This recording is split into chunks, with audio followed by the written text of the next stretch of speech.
మన పాడ్కాస్ట్ లో first political సంబంధించిన పాడ్కాస్ట్. మీరు బీఫార్మసీ చేశారు, ఒక ఎంఎన్సీ కంపెనీలో క్యూఏ కింద చేశారు, మీరు ఆల్సో ఎంబీఏ కూడా చేశారు, and you are getting a decent salary.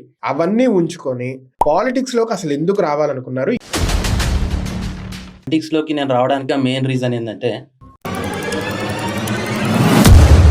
మీకు అక్కడ 1,00,000 వచ్చేది అన్నారు.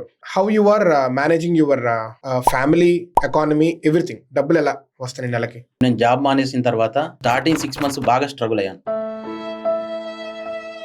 బీజేపీలోకి ఎందుకు రావాలని అనుకున్నారు?